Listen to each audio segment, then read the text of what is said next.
We have a few people online and we're going live. So thank you all for making time today to join us at this roundtable. Fani is actually going to come and sort of introduce what we're doing as a part of this white paper. I'm here to talk a little bit about housekeeping issues. For those of you that are not here often, bathrooms are along this wall. Thank you, Rachel. Bathrooms are along this wall, both men and women. Over to this area, we have a fridge that has water in it, and then we also have coffee if anyone is in dire need of caffeine. I think everyone's already signed the sign-in sheet. If you haven't, raise your hand, I'll bring it to you. And then when you're speaking, when a request, each of you has a Tayden in front of you, and in the middle on the bottom, there's this little symbol that looks like someone speaking. Please press that before you speak, or people online cannot hear us. So I think with that, I can go ahead and turn it over to Fani, who's going to introduce the study. Thank you.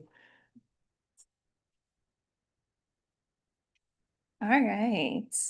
I'm Fanny Christiansen. I'm with Kittleson and Associates, and we're the consultant supporting Metro Plan on this project. So great to have you all here today. What I wanted to do is just kind of kick us off with a little bit of a deep dive into what we're doing, give you an overview of the different topics, and then Wade will take it over with some of our roundtable discussion items.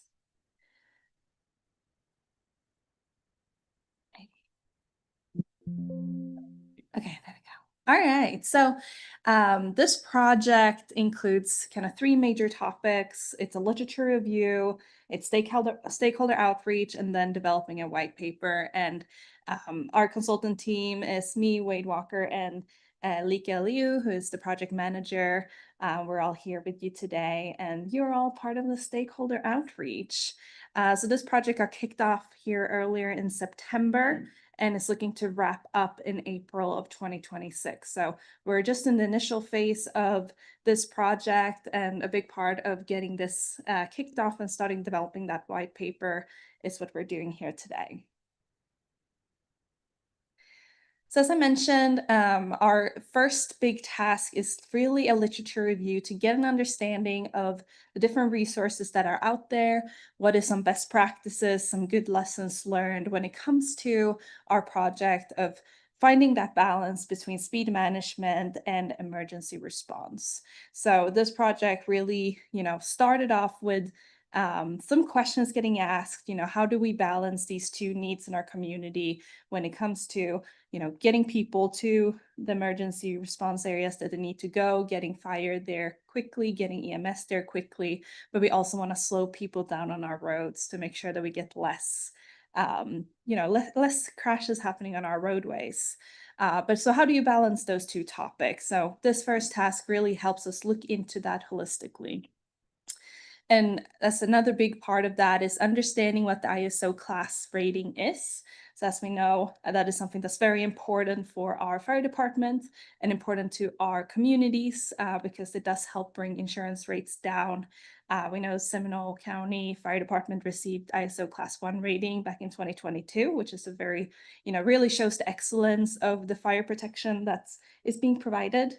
And then also helps our community get that support. So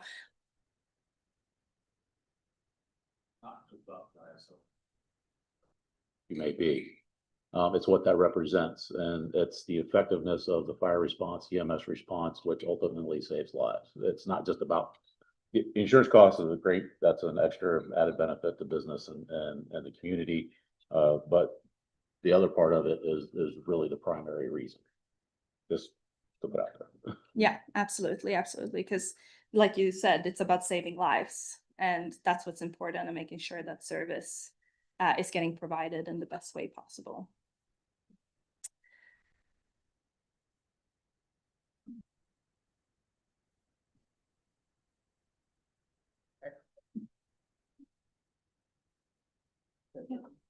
All right, so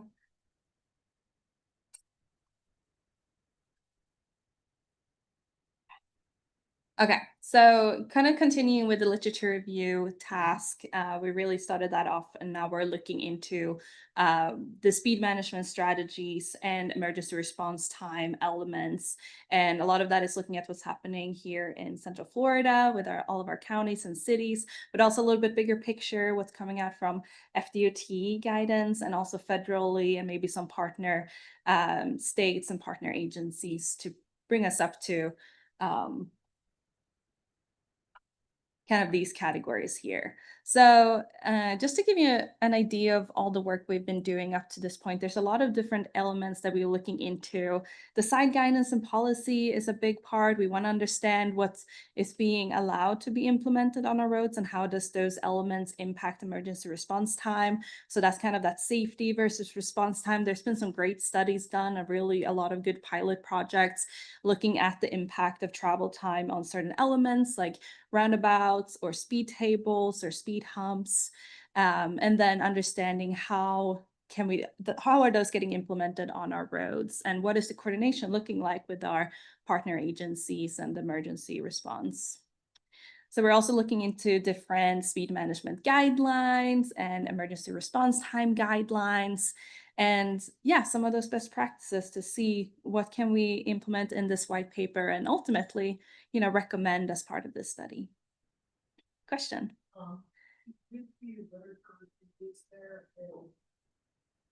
The safety versus response time, you mentioned specific countermeasures, whether it's a roundabout or probably like speed cushions, those types of things. But the overall change in operation from a signal to a roundabout and response times, is that also just because if the roundabout allows more access throughout the day, more even access versus a signal and some of those types of things? So it does include kind of looking at the impact of travel time, and a lot of that has to do with delay for the different intersection alternatives that are being evaluated. Okay. There was actually a study that we looked at, and this one was from Virginia DOT, where they did include kind of that consideration of converting from a two-way stop control or a signal into a roundabout, and how does that impact travel time. So as we know, there's a lot of variables that come into play, but in the end, travel time is important from the users, but also for emergency response. All right, so stakeholder outreach, that's what we're doing here today with some individual coordination as well. Really want to hear from you all of the challenges you're experiencing and the solutions you're implementing when it comes to emergency response and speed management strategies, and how do we balance that. And there's a lot of different stakeholders. A lot of you are here today, which is wonderful. So thank you for your time. And all of this will be part of compiling that white paper together with the literature review. So all of this will eventually get put down on paper and published as a resource that you all can utilize, and we can get out to the public and people who are interested. So that white paper development kind of will cover a lot of these key topics, but really looking for one place to have all this information. So deep dive into the ISO class rating, really focus on that response time and emergency response, and then speed management techniques. What different opportunities do we have? What can we implement? What are those design requirements looking for each different countermeasure? And what are the impact of travel time you all using those? And as well, all the insights that we hear from you all. So are the emergency services then looking, are we going to provide recommendations or have them try to adopt some of the things that come out of this white paper? I guess how does the rubber meet the road after we give all the information saying this is what it is? And like with our 3-county region, it's different, where like Seminole controls all of Seminole County, but I believe Orlando and Orange, it's different. So how are we going to handle all the different agencies too, and how they oversee? Yeah. I'll take that one. As with many of the things we do here at Metro Plan Orlando, it'll be advisory. We cannot force anyone to do anything, but we'll make sure that we're getting it out, getting the information out to our local partners.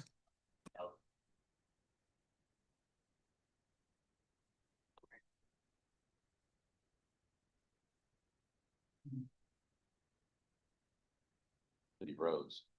But having a document that these are the best practices recommendations would arm public safety with something to lean on, that it's not just a paper out of Texas and Virginia and all these different places that aren't here. I got it. And it might make sense after that comes out, maybe like, because you're in our area, where we sit down and say, okay, are these things that we want to move forward with, or are these things that we're just not gonna entertain, you know? Something like that. Yeah. Awesome. All right. So before I move on to just a little bit insight into that ISO class 1 rating, I wanted to see if there's any other questions. All right. So the first part with our literature review was to dig into the ISO rating. So I wanted to kind of share for those who might not be as familiar with what goes into this, since this was kind of a big reason behind why this project is being done, besides, of course, finding a balance between slowing people down on the roads and also providing that safety to our population. So the ISO rating is based on the public protection classification. So if you hear ISO PPC, that's what that stands for. And it's a grading between 1 and 10, where 1 is the best one. And you see the scoring there. It's everything between 0 and 105.5 points. Used to be a 0 to 100, then they added a category. So that's why you have that 105.5. And it's very rare to get a class 1. So this is 461 fire departments in Florida, and you can see there's only 52 of them who have a class 1 rating. So it's very prestigious. It really highlights that excellent work that is being done, and something that's, you know, there's a lot that goes into it, but it's a lot of hard work. So the scoring, as I mentioned, it goes from 0 to 105.5 points. It's these 4 main categories. So emergency communication, risk reduction, water supply, and looking at the fire department and what different training, what different staffing do they have, what different equipment do you all have. And that all gets put into this scoring, and then that's determining what that rating is at the end. And a big focus of the work that kind of ties the rating into the speed management question is one category worth 10 points, which is a deployment analysis. So really looking at getting people from that 911 call comes in to getting out on the street and getting to the incident and getting those responders there. So what goes into response time? And there's a lot. So there is not just the travel time that, you know, a lot of people think about, which is getting from the fire station or where the EMS vehicle is to the location of the incident. There's quite a lot of steps before that. So how quickly is it being able to handle the alarm that comes in? How long is that processing? And then how long is the turnout time, which is, you know, mobilizing from getting notified that's, you know, it's time to go, being ready, being set to leave, and then that travel time that we're looking at to get to the incident location for that full assembly time. So all of this is based on the National Fire Protection Association document 1710, but there's 2 key times here, and that's the first engine arrive on time, and that's within 240 seconds. So 4 minutes, and then the second engine arrive is 360 seconds, 6 minutes. So this is for any location within 1.5 miles of the fire station and 2.5 miles of the fire station. Question. So for the response times and the alarms, is this for all incidents or just incidents with a structure fire type of thing? Does it also include crashes? Yeah. So the benchmark is kind of a general overview, but there are different considerations to the level of the incident. And when they look at structural fires, there's also, you know, you're talking about a 2-story or a multi-story building. So yes, those are all kind of part of the different benchmarks that are available. But we'll have a few discussion topics where we can dig into that a little bit more and how this comes into play. But, you know, these are kind of numbers on a paper, you know, it's based on national and federal research. But in the end, what's key is how quickly can we get where we need to go, doing it safely, because we know that every second and every minute matters. There is different, you know, research out there that if you are delayed in the ambulance by 1 minute, then your chance of a fatality increases by 20%. That's one of the studies we looked at. And then it kind of goes from there. So every second counts. But these are some things that we can look at and, use as we balance. Obviously, if you are able to slow people down, we know that there's a big correlation between high severity crashes and high speeds on our roads. So if we can get the number of incidents down, a number of crashes down, that will help, the big picture as well. But how do we find that balance? That's key.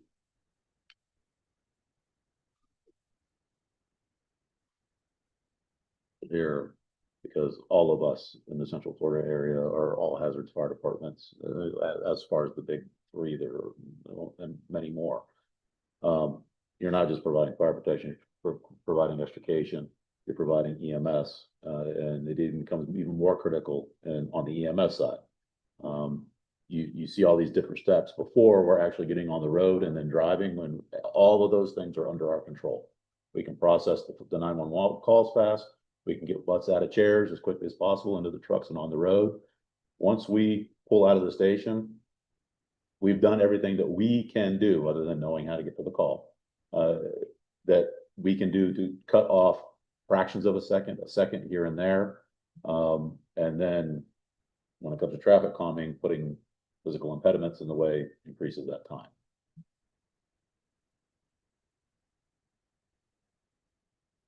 All right. So with that, I'm going to hand it over to Wade and we'll continue some of these great discussion items that we already had. But any questions before we start with that? All right. Well, thank you all.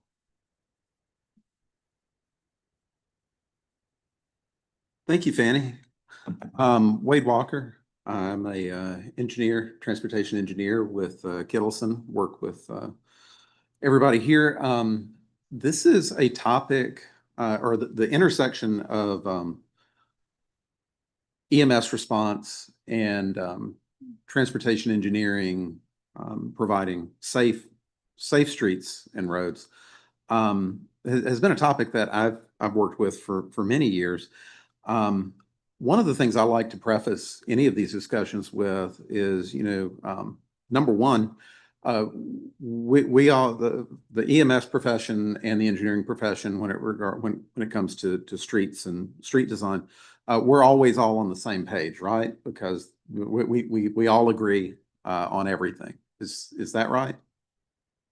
Of course not. However, I think the one thing that we can all agree on is, in our engineering creed, we're tasked with protecting the life, safety, and welfare of the traveling public.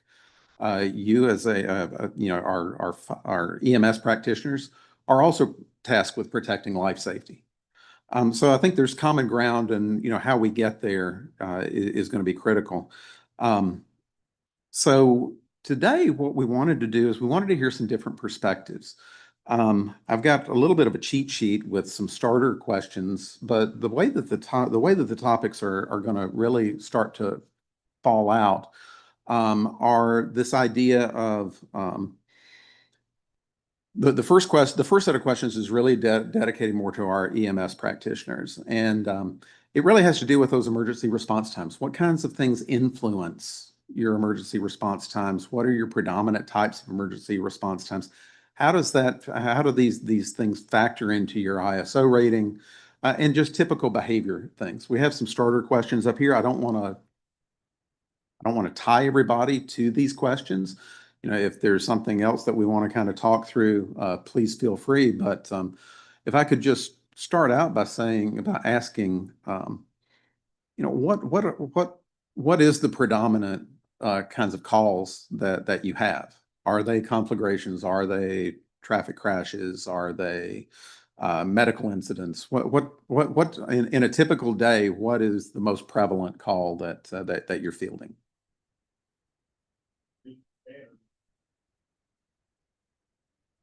Because probably all of Central Florida, it's 80% medical calls, Mm-hmm. if not a little higher. And of those 80%, at least half of those are BLS, non-emergency calls. So we're just sending an ambulance by itself, non-emergency. The other times when there are ALS calls, we'll send an engine and an ambulance or rescue out, emergency. Chief, if I could dig into that a little deeper, does that include medical calls such as injuries resulting from traffic crashes? That is correct. Okay, so, and then your other 20% would be dealing with actual fire incidents or Fire alarms, yeah, conflagrations? yeah, Okay. minor hazmats. Chief Kenley, oh.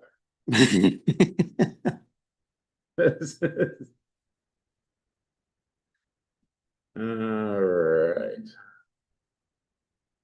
So, out of last year and the, well, 2024 and the 4,929 calls that were ran, emergency medical services was, oh, let me back that up.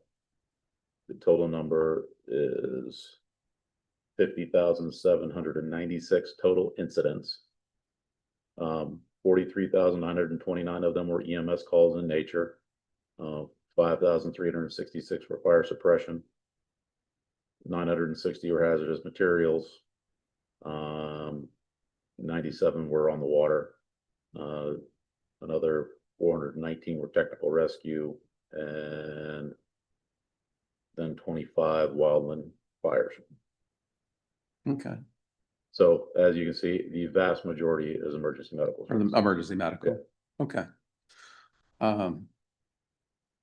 If I could just add Mhm. to that, from the city of Orlando. While it doesn't say it in the question, the type of apparatus responding to the call. For the city of Orlando, we're proximity-based response. So while it might be a medical call, it could be the engine that responds because it's the closest. And the type of medical call also dictates how many people need to be there, which sometimes might require an engine as well. I think we're probably all same mindset. Marshall, we do similar for Altamont? We provide service. Oh, you provide service for Altamont, okay. Okay, great, fantastic. All right, No, and that's where we're somewhat unique, I would say, in the Central Florida area. Not only with how the organizations work together, but we don't have that two-tier response like a New York has, where there's an EMS side and there's a fire side. It's all integrated. okay, And I would imagine every organization is the same as far as that location, that, okay, we have a call over on this corner of the room and our first closest ambulance is over here, but there's a fire engine that's there. Oh, it just needs a rescue, but that's going to take a long time to get there, so we'll send the engine too. okay, But then you start getting the cardiac arrest, larger patients, all kinds of different levels through emergency medical dispatch that you would need more than just 2 or 3 people, depending on the organization that would be on a rescue, to go to that call, because there's a lot of equipment to carry in and a lot to carry out along within that person. and for those, Pretty much all fire engines, are all ALS capable. So they all have paramedics on the fire truck, so okay, they could start providing ALS care until a rescue comes to transport. and is that pretty typical across the board Central for all of Florida the, area, for the absolutely. Central Florida? Basically, any engine rescue tower squad that you're going to run on, you're going to have in the Central Florida area. The only thing that they can't do is carry the patient to the hospital. Okay. All right. Any further? Unless you're Volusia County, and then they got a couple of trucks that do that too, which is weird, which is weird. Okay, okay. Any other thoughts on that topic? I would be interested in hearing each of your opinions on how that response time, how you calculate that response time in your ISO rating applications.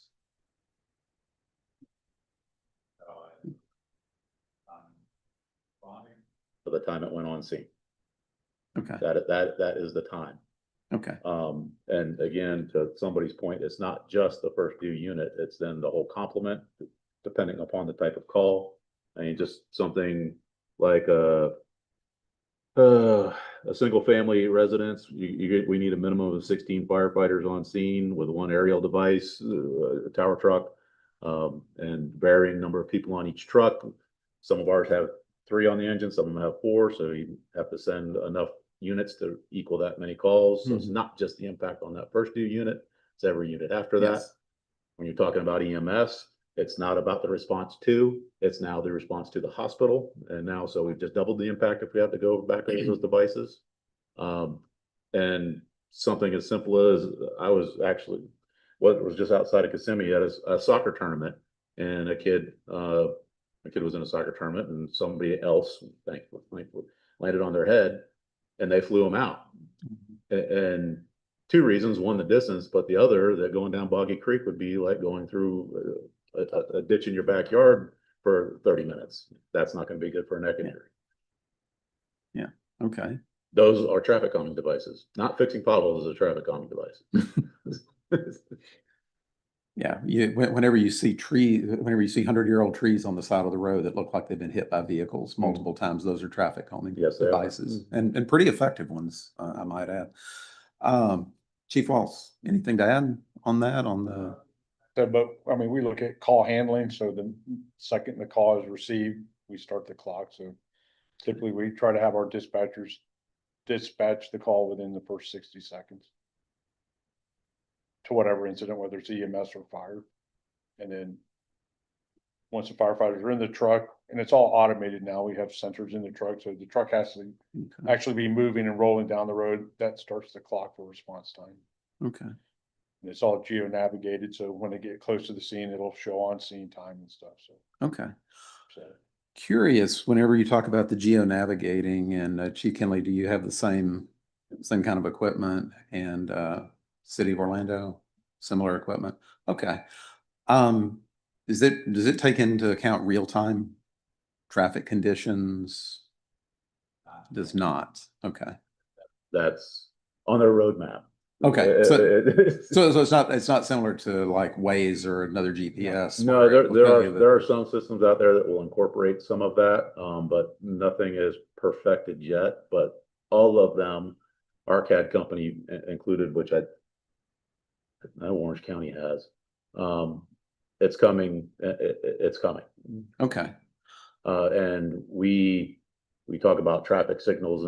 I believe all of us have traffic preemption devices on our trucks, which turn them green, so that, again, not to eliminate an impediment.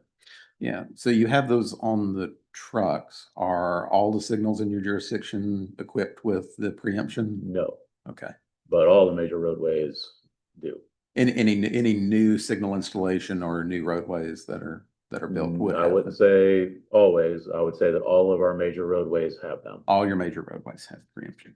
Okay. And On with, they have Google Maps, so a lot of the firefighters will use Google Maps to. and Charlie could speak a lot better to where our traffic preemption's at than I could. I'm imagining. Or no. Yeah, it's probably like 90% or 80 and 90% of the signals have the hardware, the old Opticom preemption. But DOT just developed a system called Signal Siren, where they just use locating devices on the vehicles, and then they just have the lat and long of the traffic signals, and they can preempt just through a system now. So there's no more hardware required.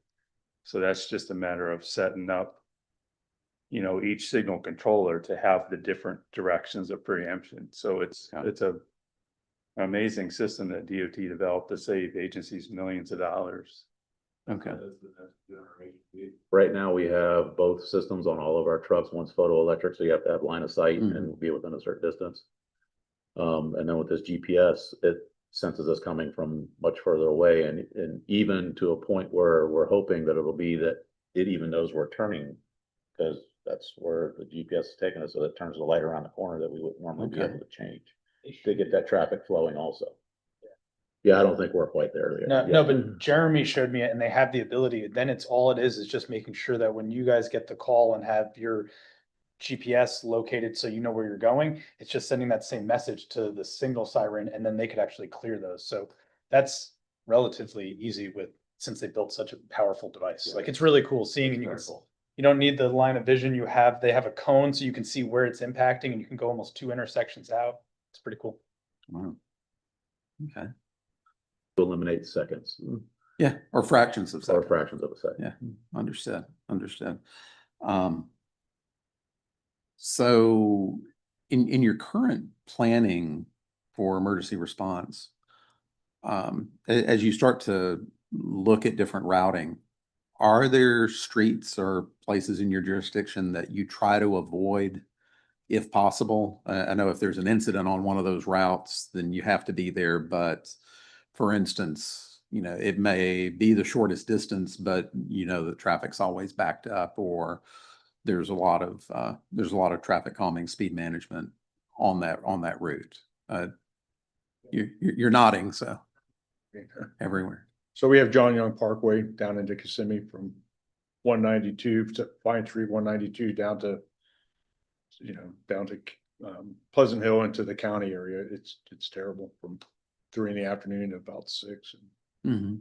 I mean, it backs all the way up and standstill traffic. So, but that's the main thoroughfare into the Oak subdivision, which is our southernmost response area. And everybody's figured out the different alternative routes, so you can't even go down Clay Street or this route because it's all backed up. So Okay. our refuges or whoever's responding, they just do the best they can. And sometimes we'll tell them just to shut it down until the light turns or something, until traffic's moving, because everybody's at a standstill and then they all start panicking and it's just so. Yeah.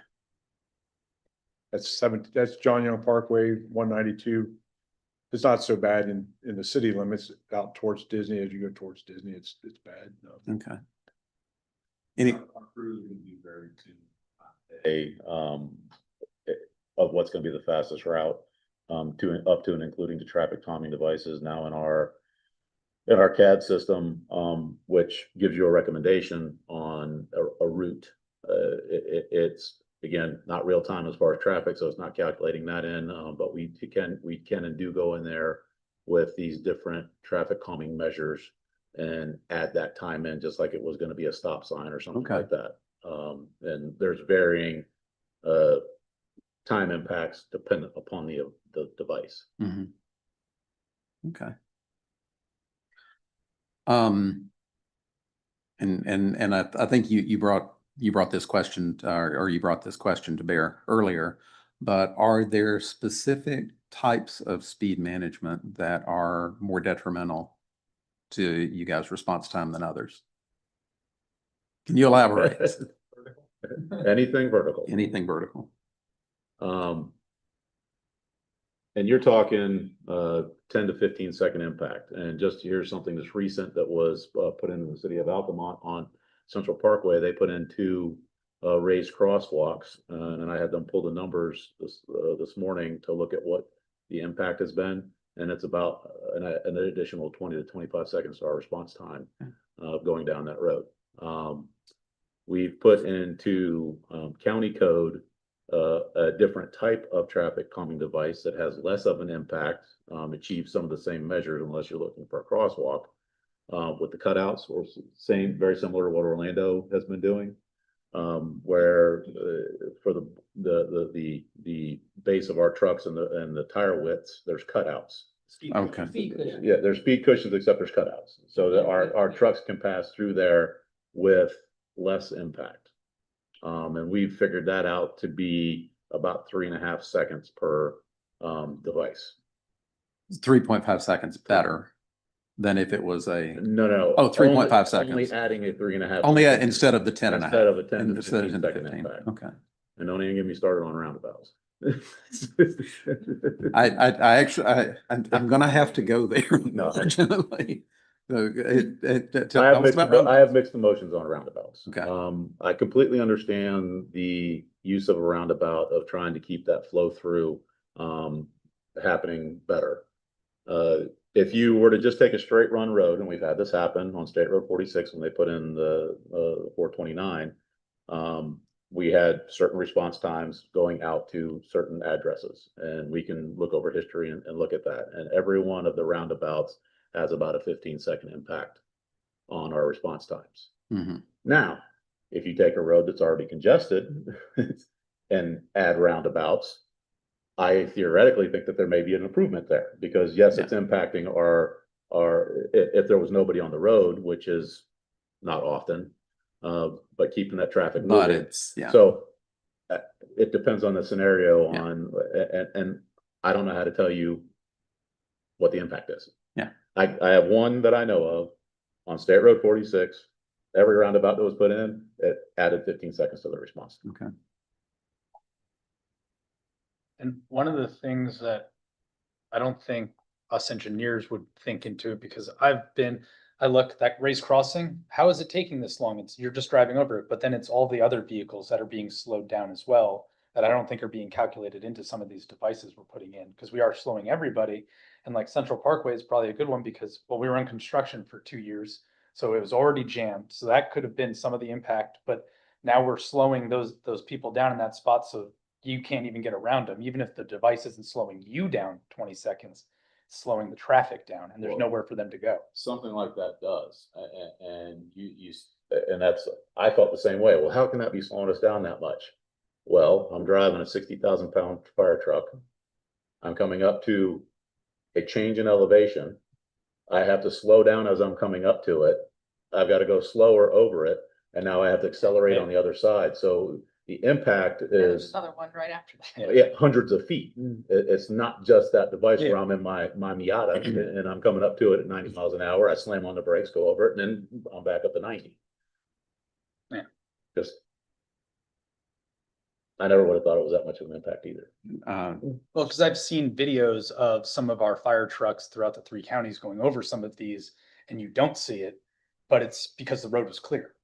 Like I have one where I saw one of the trucks going through from a ring camera, and the truck didn't even slow down. It just went over as if the road was normal. It slowed down because the car at the intersection past it was blocking the way for the truck to go.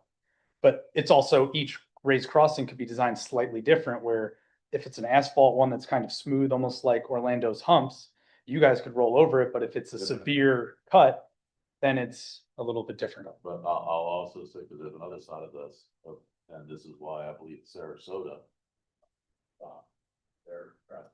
with the raised devices, was the subsequent damage to fire apparatus. Because my guys and gals are aggressive, and they're gonna try to get there as quick as possible, sometimes to the detriment of the truck and its longevity. Okay. That we can train on. Chief Wells, any comment? Maybe 5 roundabouts in Kissimmee. One's in a commercial area. It's wide and not a lot of traffic, so it doesn't impede anything. We have 2 small roundabouts on Oak Run, Mill Run, just to impede traffic race up and down these 2 roads. So that does probably add 10 or 15 seconds, because it's one here and then 3 blocks up another one. So just as soon as you gather speed, but those are in residential areas. So. Okay.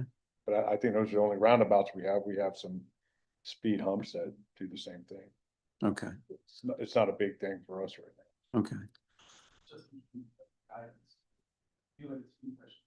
NACTO's guidance is to space them out every 400 feet, which that is well, the speed cushion one, but if we did it with race crossings every 400 feet, that could be a real detriment on a certain road. So it's our engineering guidelines are telling us one thing, and your life safety is saying one thing. We need to figure out how to get them both together, I guess. How people, Smith Street racing up and down the road, so they're demanding speed humps put down every 20 yard, 25 yards. Which in most cases are their neighbors. Yeah. Or themselves. Yeah.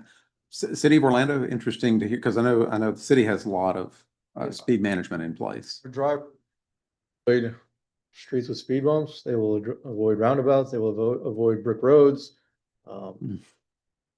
If they know their area, they're using every peripheral road that they can, Okay. that's as smooth as possible to minimize the shocking of the axles and, Yeah. roundabout, those turns in Thornton Park are just tight. Yeah. So thinking on that as well, interesting that you bring up the brick streets.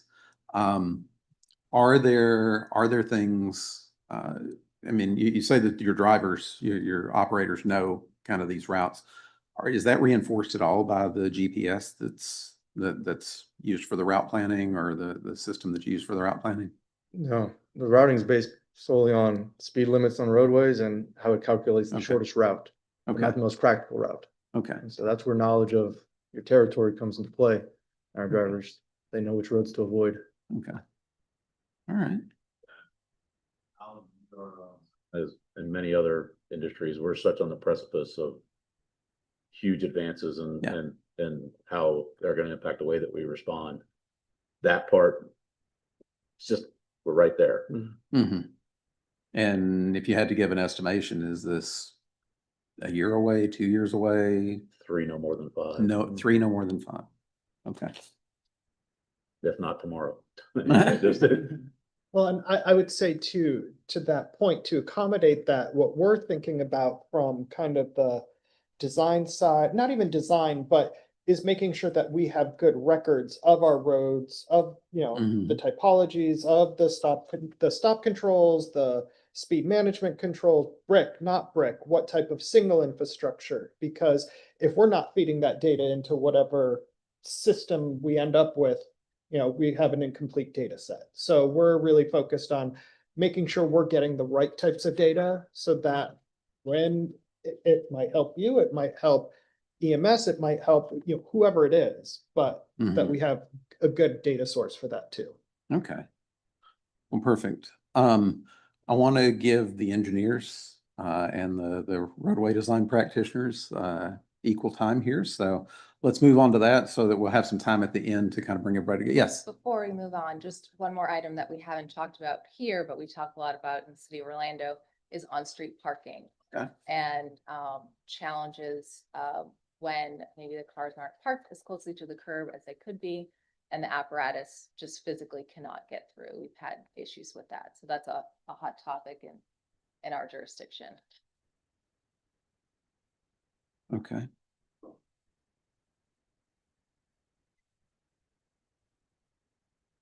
All right.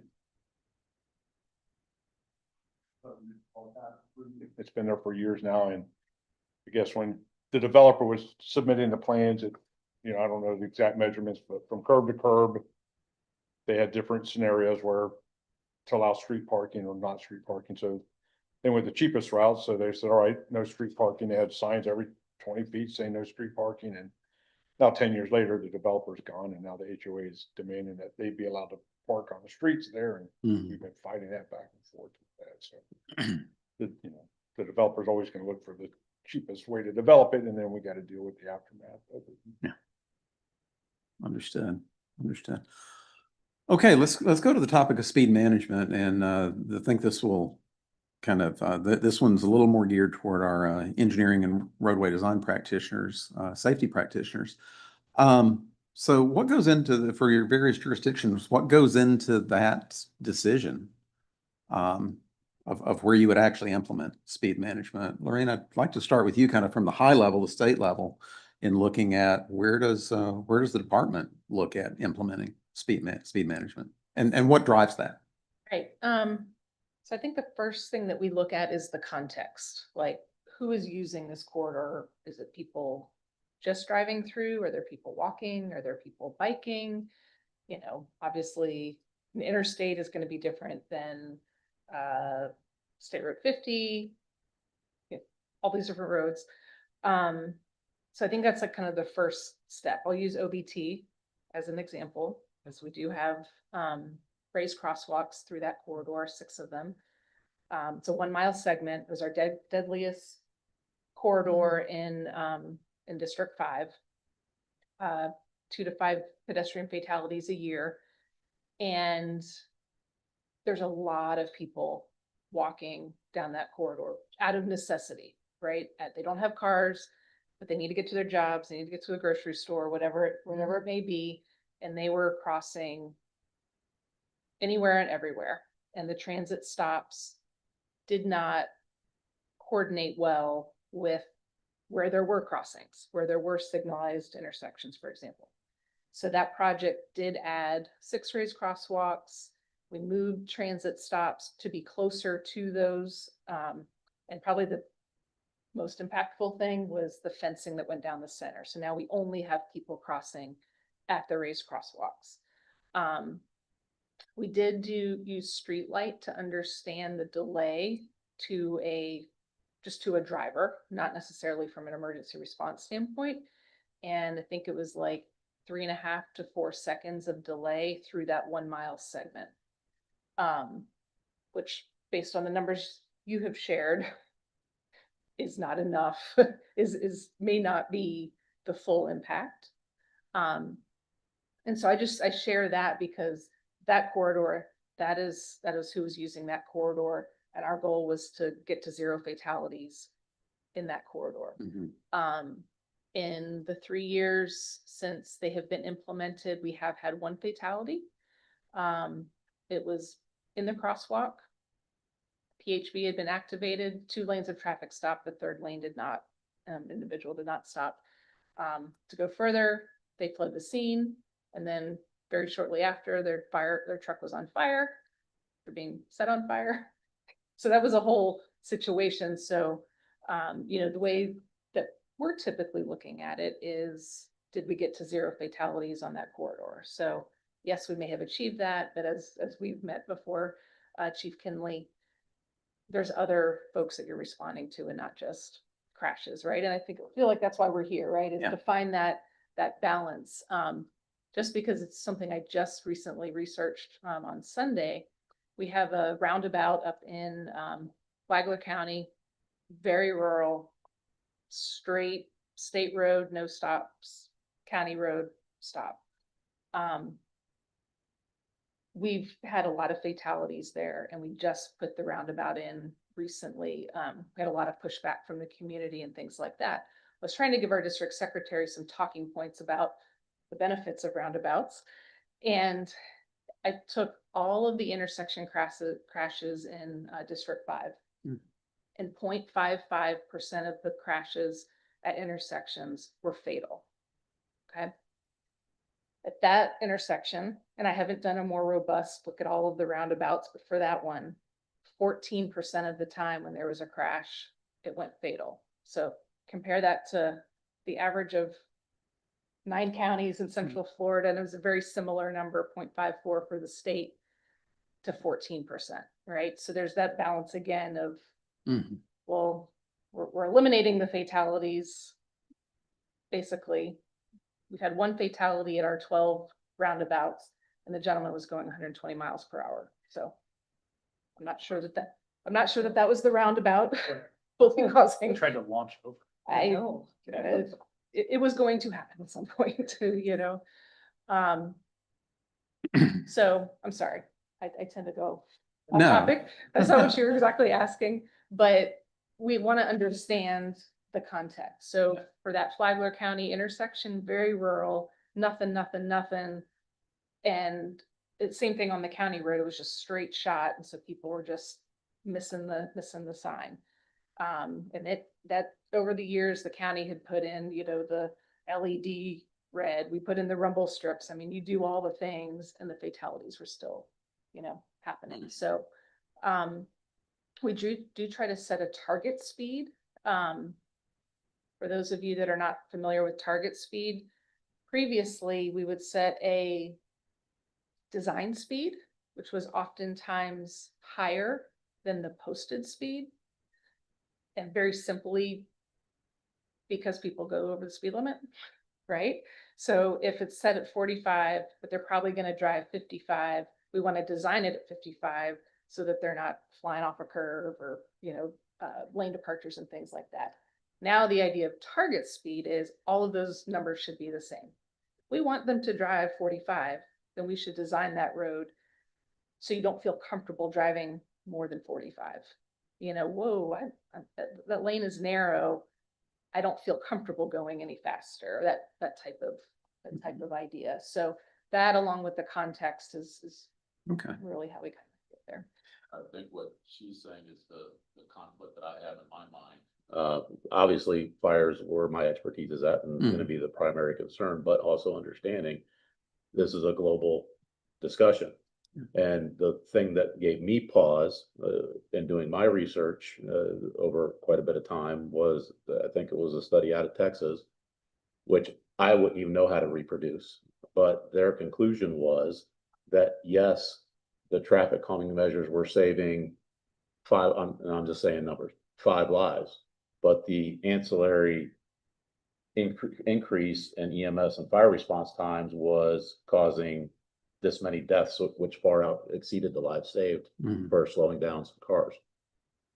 Where's the balance? Yeah. Eh, Yeah, I mean, I understand that, and yeah, I had the opportunity.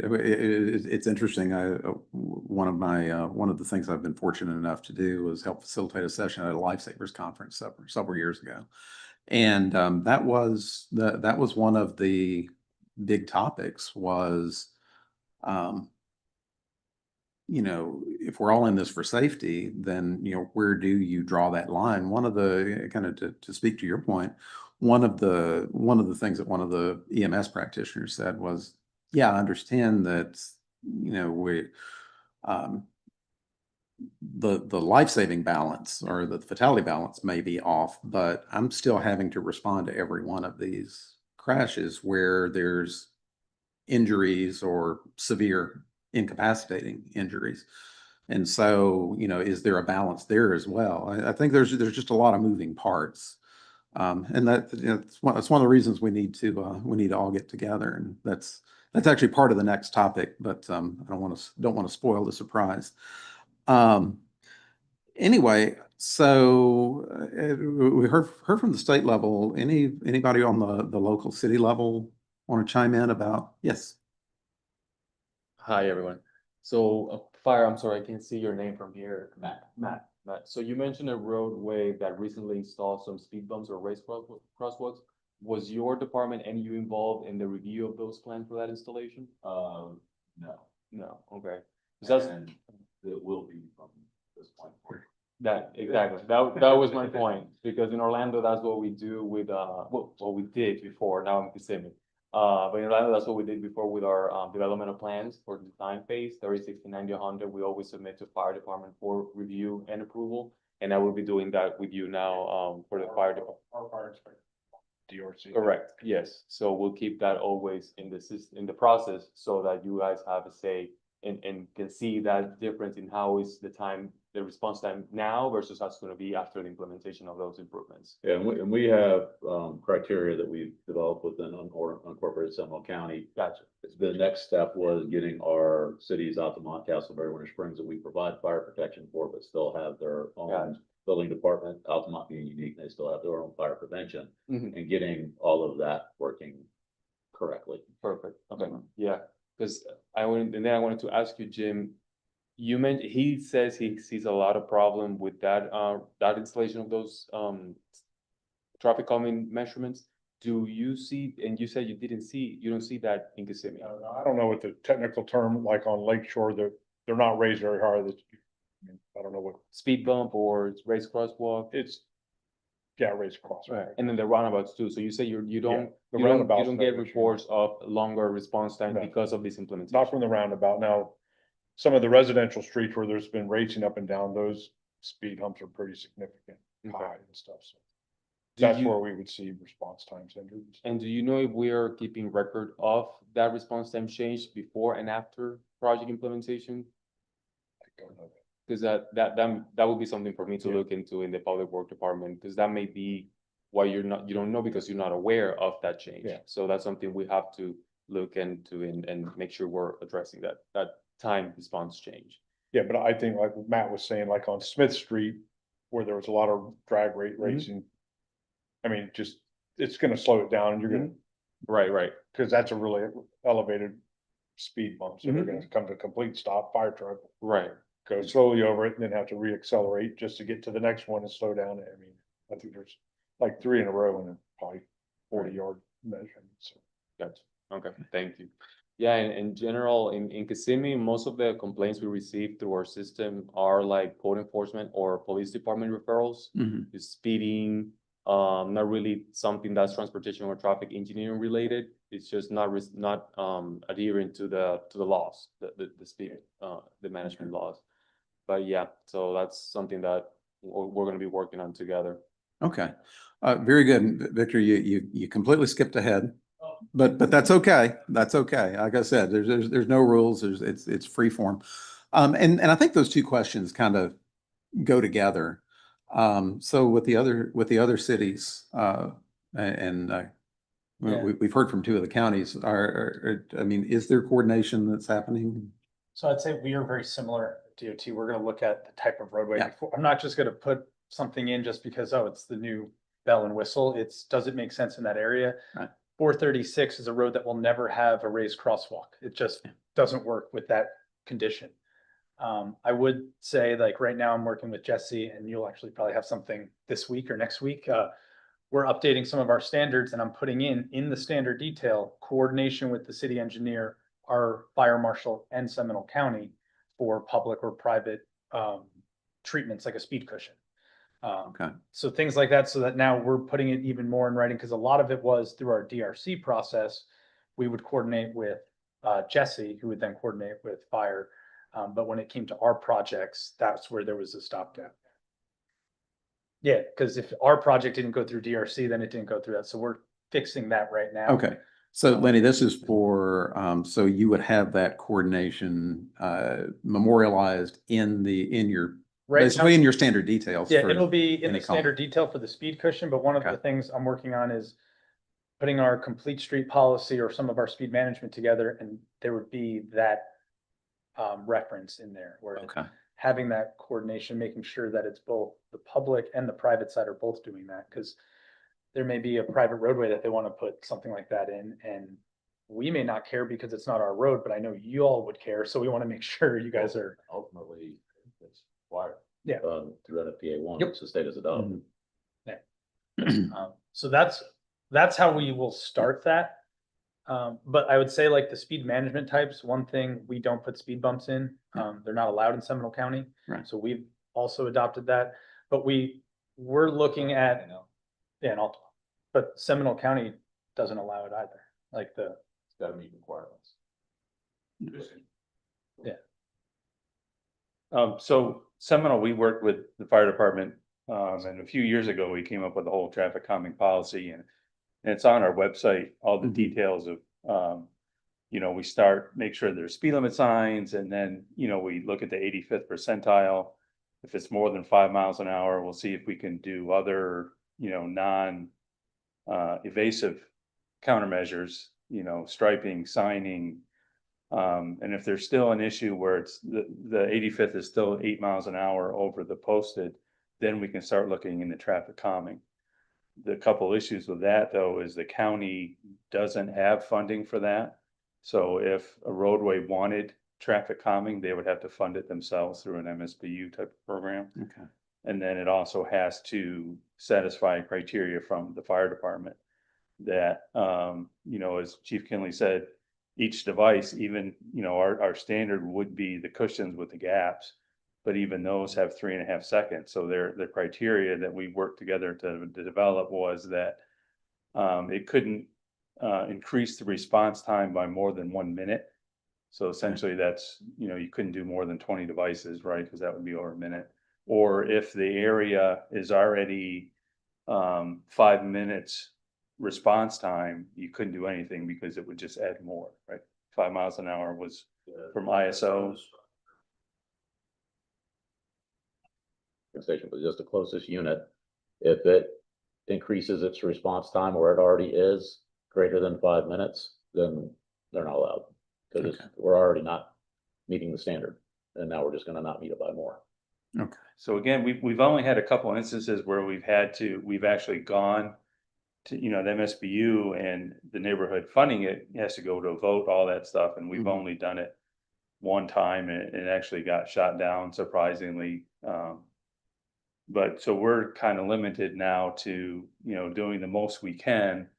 And, the most effective is kind of the speed radar signs, but those only do a couple miles an hour. So we're, I see both sides of, the negative impact of, decreasing response time and things like that, but we need to find something that can help.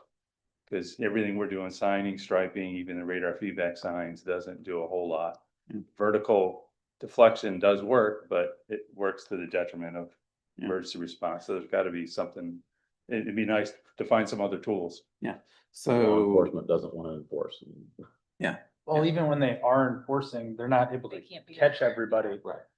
One of the things that, like, to hit on that, Charlie, is yes, we have vertical deflection, but we also have horizontal deflection that could be less impactful, but regular public wouldn't understand that it's not as impactful.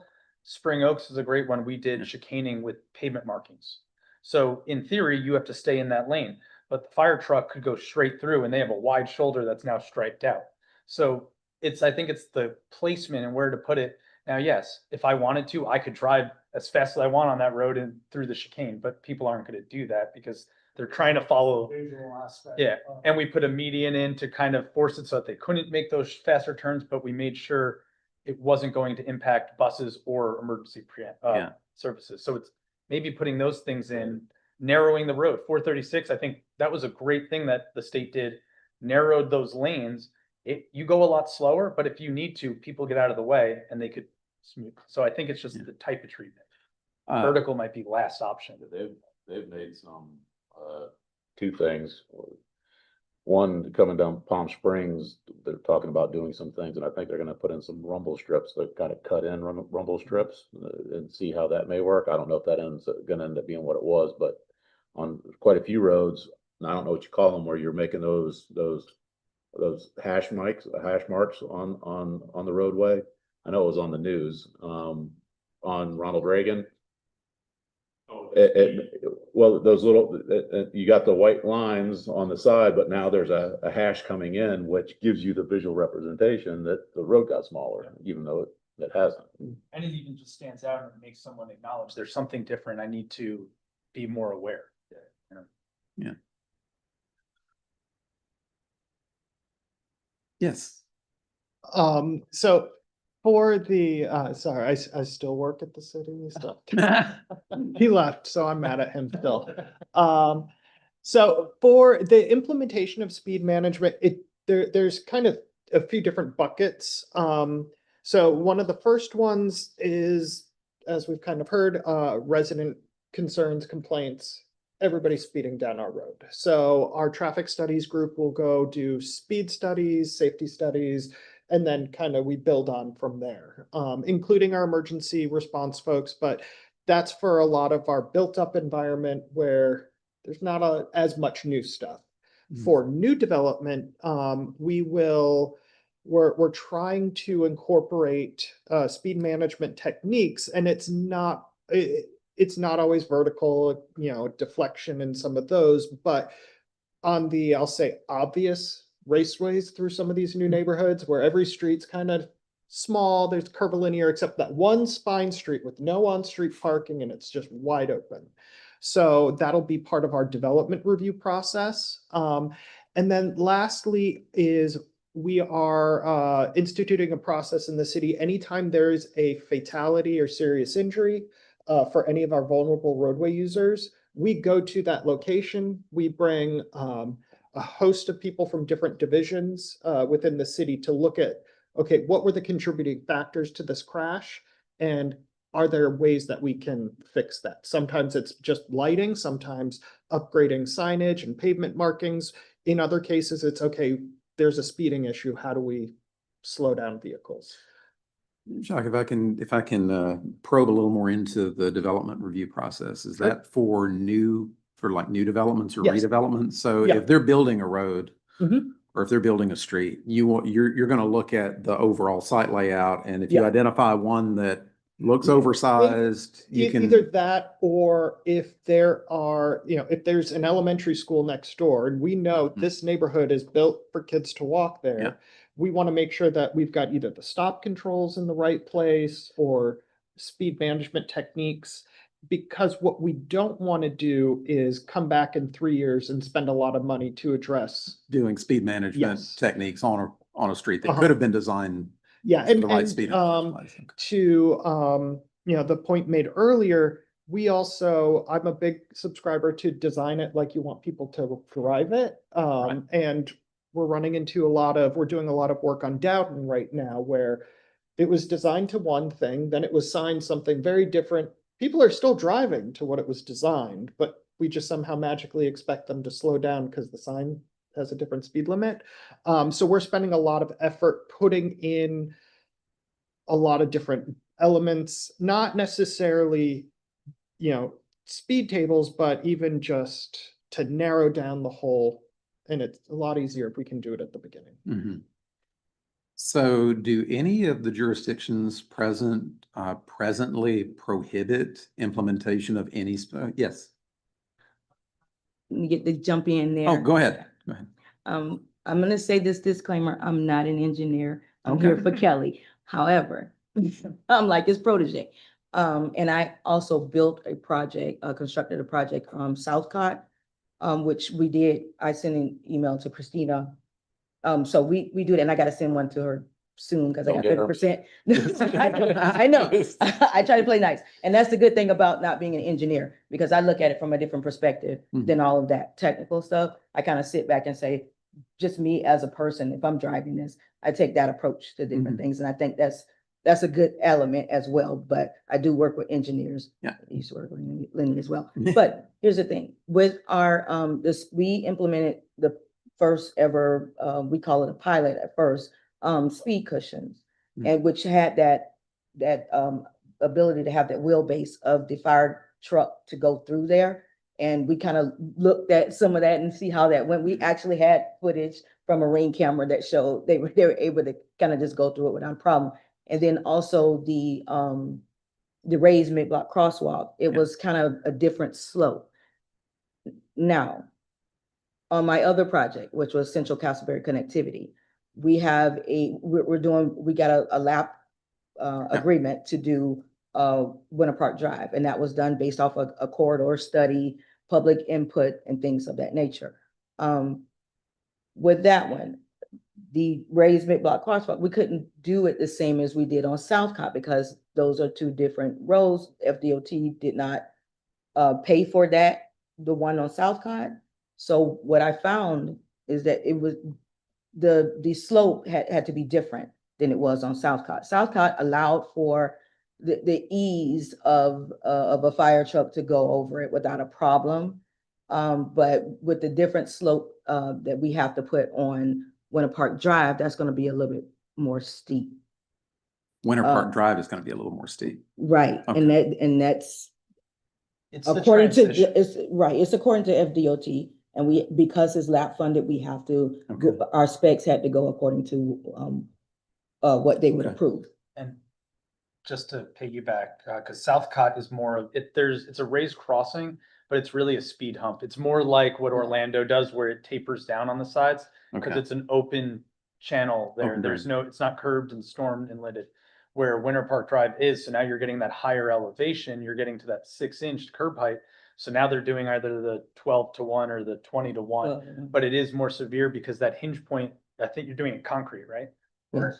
So that hinge point is a very sharp hinge, where the asphalt ones are much smoother. It's almost like a cushion, where that's probably less impactful, but the raised crossing where it's that sharp one would be the most impactful. Matter of fact, I found this speed cushion to be more of a impact than that, on Southcott when it comes to that raised mid-block crosswalk, just because it's so wide and it's just for all vehicles. I stand out there and I watch them slow down for a speed cushion. But when it comes to the raised crosswalk, it's just like it's nothing to them. So it's more effective, I think, in my observation. But we do communicate, well, we now do communicate with the fire department, because I want to make sure everybody's kind of on the same sheet of music here. But what drives our traffic calming is when it comes to Southcott and those type of things is generally like he mentioned, customer complaints, because that one road is like a kind of cut through. Everybody uses that road as a cut through. So we had to do something. We also look at the 85th percentile as well, to determine whether or not, and we try to use a low hanging fruit, which is why we use speed cushions as like a pilot. But since it's effective and it doesn't slow them down that much, and like you said, the 3 second is what. Depends on what Well, the- that's the number that Christina If it's gave the us. cutout one. Yes, it's the Very- so. And I'm hoping that at some point we can prove that there's no impact.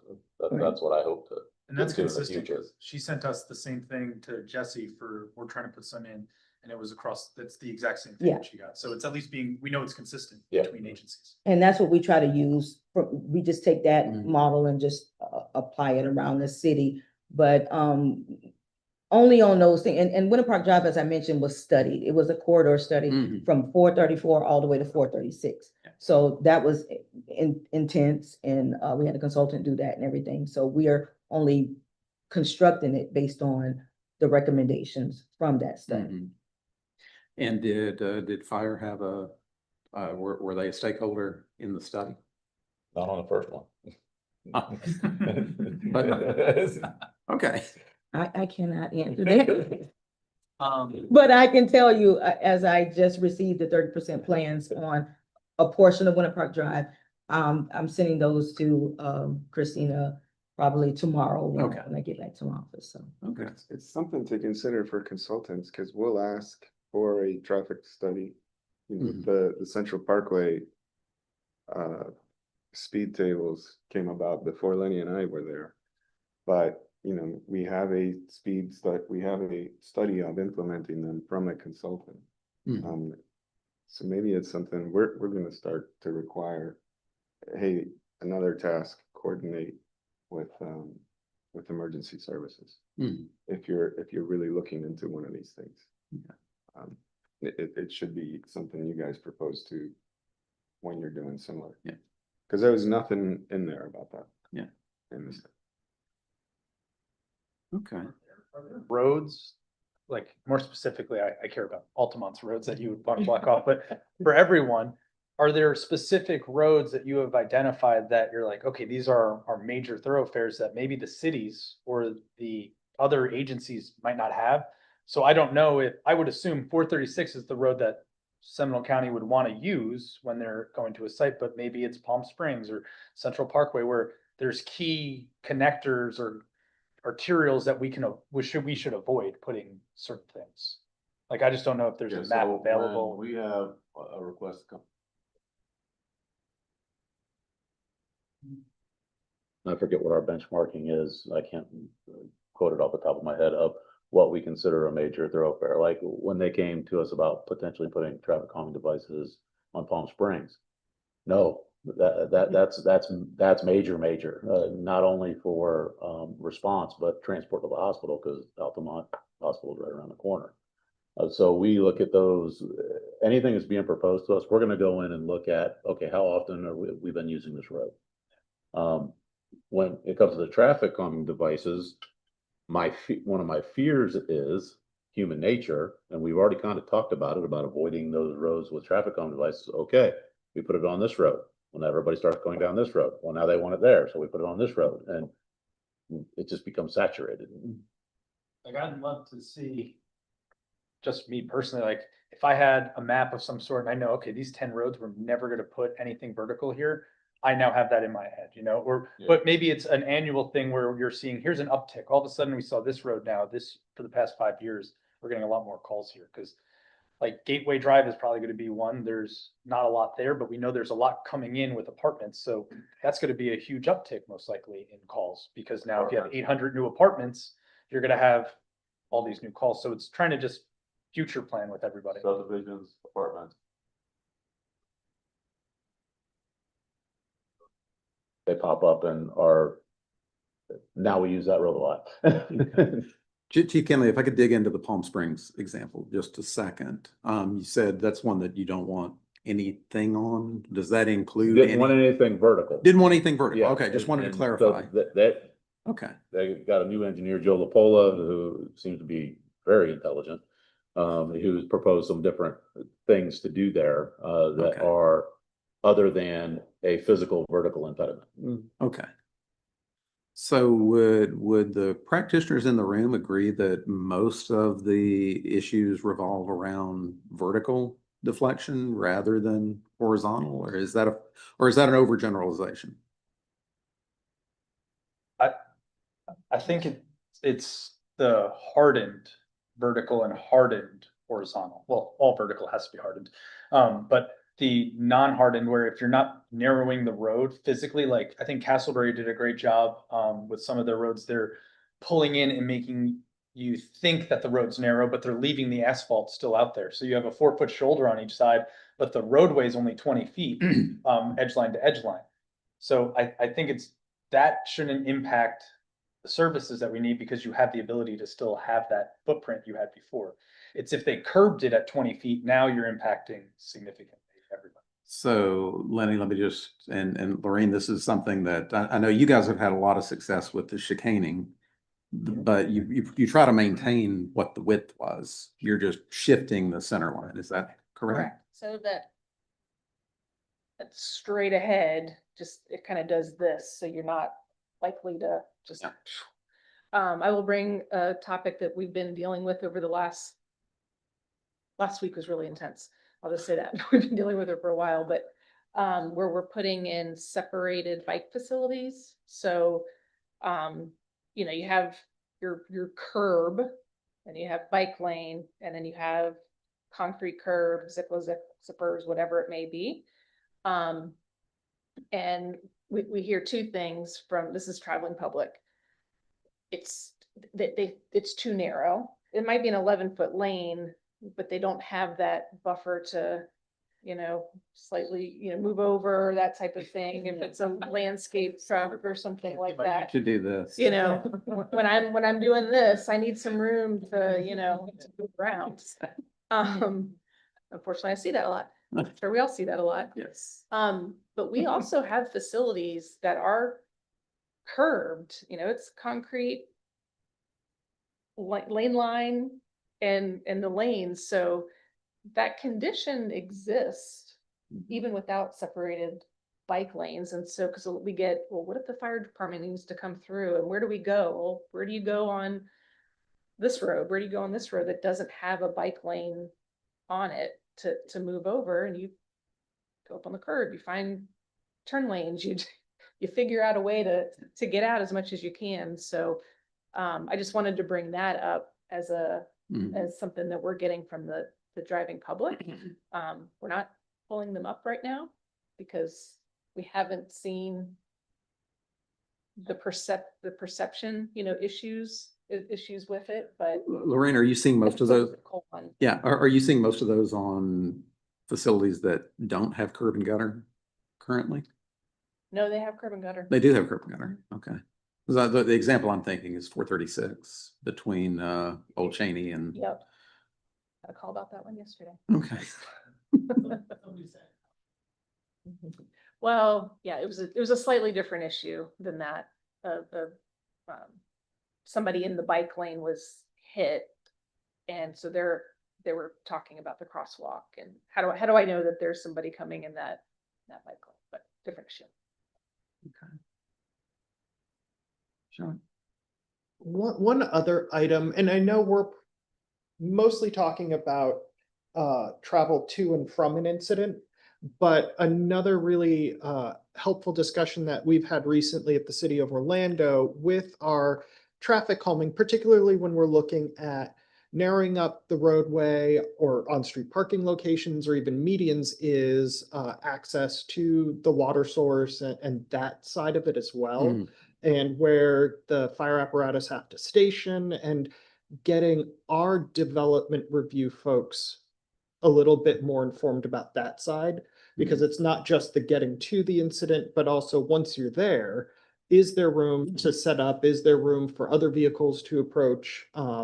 And knowing that it's not just no, nothing can happen anywhere, but let's be smart about where we do put in some of these elements, even if it's not, a speed table, it could still impact Right. the operations. Understood. Okay. Don't want to ignore Charlie on the other side of the room here. So you're good. Okay. Okay. Well, we're coming up to about 10 minutes, and I think we've covered most topics, but I do think, I guess a couple of things that I'd like to get a little bit of closure on is with the agencies and the jurisdictions that are in the room. If it hasn't happened in the past, is this ongoing discussion related to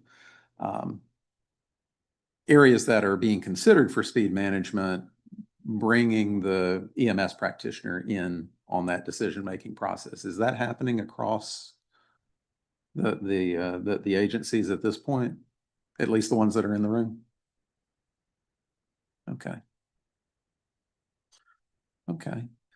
I would like to, let's kind of finish up with this one. Are there, and we've touched on some of this, and it seems like a lot of the negative impact is centered around vertical deflection.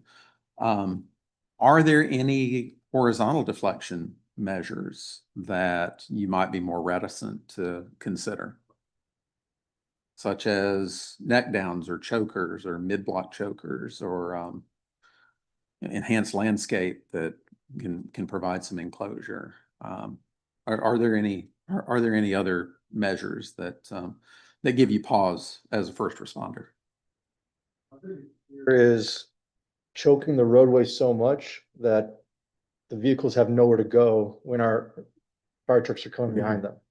And then they panic and they either run into each other or off the road or not at all. Okay. So there's only so much that you can do to restrict the Mhm. roadway without impeding that fire truck. And Yeah. What if we choke it with just paint?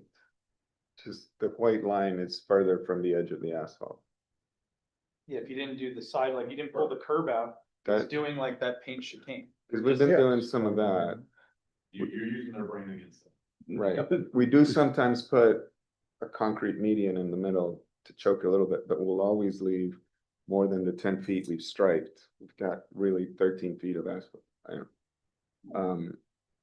For you guys, it shouldn't slow you down. You just put a tire on the other side of the white line.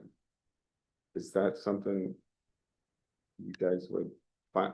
Castleberry's done it a lot. We're starting to do it. Are you saying not actually narrow the roadway physically, just paint it so it looks like it's narrow? Yeah, like So they still have room to maneuver. Like, think of like, you'll actually see it out here, because one of the things I was gonna say is like the bulb outs, that's something that's probably a concern, because if you narrow those roads out right at the intersection, now you're having a tighter turn to get in there. But Orlando has them where they painted like not just the bike lane, but the shoulder at the intersections. Think like that, where we could do some type of edge line painting, so it just physically looks like it's narrow. And then it gives you that ability to drive. Yep. Yeah, Lenny, I've also seen that done with with like a textured pavement or even pavers. Where where they would be laid in on the to create a faux radius. Yeah. So maybe you lay in on the pavers a 10-foot curb return, where the actual curb is at a 25-foot radius set back from that. So there's certainly ways to deal with it. When we talk about, yes. Sorry, before you move Go ahead. on. You had mentioned in addition to paint, putting in a median and having 13 feet. Just related to the city of Orlando discussions we've been having, while 13 feet might be acceptable for traveling, it's not enough to actually set up at a scene. So just making sure you're looking at the context of where that is happening, if we have enough space to set up in relation to where an incident may be and where a hydrant is. Yeah, and so with that, I think if you do that, the specific locations and the extent of what you're doing. So it's not like the 13 feet for the entirety of the road, but there may be places that you're necking down or providing deflection that aren't in hydrant areas or areas that you might anticipate having to set up. So, okay. All right. Yes. And the last thing that I wanted to mention, it's not a vertical or horizontal issue or item, is just having alternate additional connection points.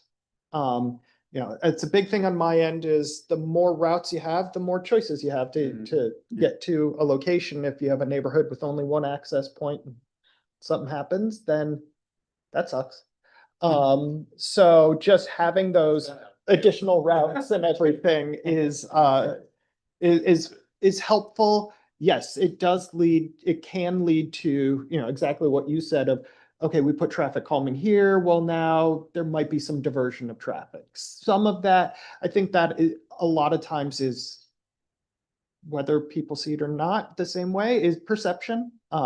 They see another car going by their house and that's way too many more cars.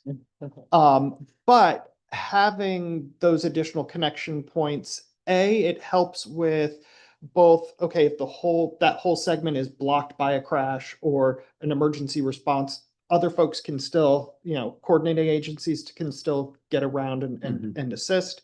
But it also, if you need to respond to something else and this is blocked with traffic, you have, those alternate paths as well. Okay. Yes. You brought up a great point that actually I was thinking about, because you're looking at it from the side of the emergency management access point. But when you're also looking to implement the traffic calming elements, having multiple access is also a problem, because we have a community in Kissimmee, Bell Run Boulevard. We have a lot of traffic speeding complaints. They installed speed bumps and now they just shifted the problem to the street next to it. So now we have to get a consultant board to just, get data and analyze it and come up with a solution for the entire neighborhood, not just a street. So those are the kind of things that we need to consider as well. Sorry. I'm here. I got to add a little bit later on Design Expo and Umberto from Orange County Traffic. Right. He sent me when I was having lunch. So, my name is Gerald Marks. I work for traffic calming in Okay. Orange County. So a lot of the things you said here are very relevant. I definitely appreciate the conversation. Currently, in Orange County, we're working on a traffic calming toolbox, and the very things that we are talking about here are the things that we're trying to avoid when we create this toolbox. Because right now, when the citizens call, mostly it's vertical deflections for everything. And so we work with our fire marshal, and we've kind of created the speed cushions for, we've taken the model and we've got the wheelbase of the emergency rescue vehicles that are used. So it doesn't slow them down like as much as it did, but there's still some delay there. But so when we get the requests, most of the requests are vertical deflections. So like you were mentioning here, so we have one neighborhood or one section of Orange County, which is fairly new, Horizon West. And so with that, there's no cul-de-sacs, there's no dead end streets, everything is connected. So the connectivity is working the way it's supposed to, but people find ways on their apps or anything else to use those roads to cut through, to speed down the residential road when the main road is blocked. So that area is becoming a huge problem with traffic calming and requests, because the roads are a little bit narrow, because I think the developers thought that, hey, by narrowing the roads and putting on-street parking, we can slow down the vehicles. But having multiple access points is causing other problems, because people are looking at that as, hey, I can cut 2 minutes off my trip. I've cut down this residential road. It's happening a lot. So that area we seem to get more requests than the rest of the county. So, but yeah, I love feedback and the input that you have here. And so I'll give your contact information. And you're working with a consultant right now, and they developed a toolbox with about 40 different treatments. And so one of the things is I was going to reach out to other stakeholders to find out which ones negatively affect them and which ones don't. Okay. All right. Well, great. Are they taking the toolbox that they put together for Vision Zero, like the one that region we all got, where it was like, oh, there's the whole list of, and they're just Narrowing out what they don't like. Yes. Maybe that's something where maybe Metro Plan is the perfect avenue to do that, was we have all of our representatives where we all come as a group with our Vision Zero committee and decide, here are the ones that we will move forward. So our region is the same. Now, yes, there are some that maybe I don't know, Seminole and Orange might have a little bit of a different here or there, but if we have the same treatments across the 3-county region, then everyone sees it consistently. We don't have those issues. Then we're all understanding the same things. I don't know. It's Okay.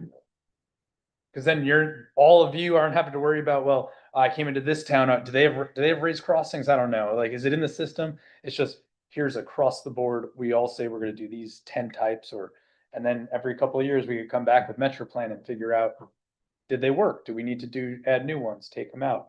We work with you guys at DOT and I don't know, it seems like there's some easy solutions we can solve a lot of our problems with as long as we're all talking the same language. Because I'll tell you, 3 years ago, 4 years ago, I never even considered how y'all are impacted by the treatments that I've been putting in for 15 years. It wasn't until I came to the city and realized, wow, that impacts them by a minute. And you guys on that first slide, it's seconds you're looking at. We look at minutes and hours. You're all looking at seconds. So that's a huge difference. So these groups have really helped at least open my eyes, and I try to tell all of our people the same. I've go up to 2 years, just that people even know that it's a potential issue. Okay. I got a question. Has anybody looked at temporary, just portable, I don't want to say portable, but not permanently in place traffic calming devices so that counties, municipalities aren't spending the full engineering design cost and being able to do some sort of study so that they understand proper placement or if it's actually effective? Yeah. Now we have a design going in for on Wyndham Lake Boulevard for a modular roundabout. So the design had to be similar to a regular design problem, but knowing that there's not to be drainage impacts, but with the modular roundabout, it's they're cored into the asphalt and then supposedly they're cheaper, they're faster and faster to build and less impact. So this is our first one where it's in design now at 90%. So we'll show the results of that. Look at before and after. I love to see what they do. Yes, and that was the thing. So like we were temporary basis, like you put it there, and if the problem doesn't like it, you can remove it. But the other problem we're running into right now is that nobody really wants to install that because it's, you know, it has a warranty on it, but it has a warranty only if it's installed properly. And nobody really wants to take that on. So the smaller, even the mid-size, you know, engineering firms or construction firms are taking no thanks. So we're almost stuck with the manufacturer that will be a design firm using their installers to install them. They're out Midwest somewhere. So. Okay. Well, I do want to be respectful of everybody's time. It is, it is 2 minutes after 3. Been a fascinating discussion. I'm glad everybody was able to get together, and thank you for dedicating your time. You had the information, our information, and Laura's, I believe yours is on the website as well. Yeah. And so if you're driving out of here and you think about something that you wanted to let us know about, please, you can email Laura and she'll get it to us and get it into the study. And if I'm not mistaken, when the paper's finished, it will be published. Yes. And will be available on MetroPlan's website. And Correct. we'll let all of you know where that is at that time. Yes. Are we gonna have a chance to review it before it's published? We can make that happen. We can make that happen. Okay, thank you. Is there like another meeting or this is? This is what's scoped. But we can find need for another meeting. We can maybe talk Okay. about that. Yeah. But All right. is there a desire for another meeting? Okay.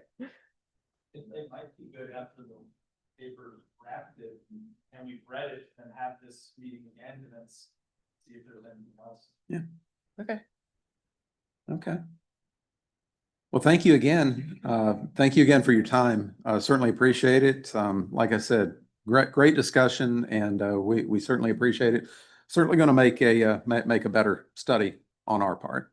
So thank you, and thank you for everything that you do.